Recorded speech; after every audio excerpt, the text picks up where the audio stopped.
The reason of this is very clear, and I have explained this many a time, that our system of vision is to do with the light touching something and reflecting off of it.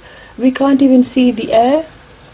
So does that mean that Allah is more solid than the air, that a light can reflect from it and reach our eyes? And then if Allah is a being who is everywhere, how will you see him? Will you see him by turning around and around?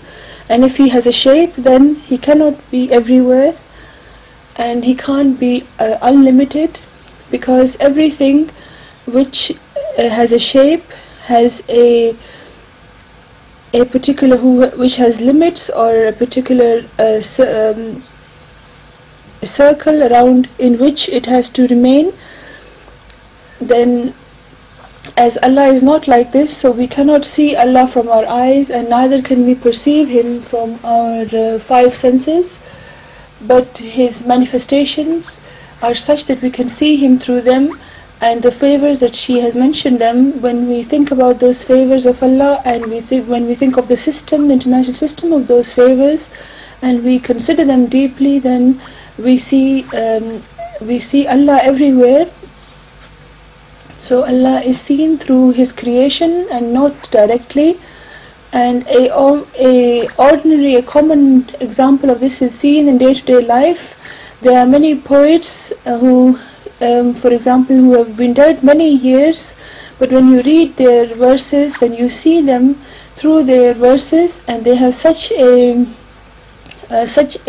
imprint on their poets, on their poems, that you can recognize the poets from them. There are many artists who have made beautiful paintings, and they have returned to their Allah, but the imprint that they have made on certain pieces of art are such that you cannot mistake who made them.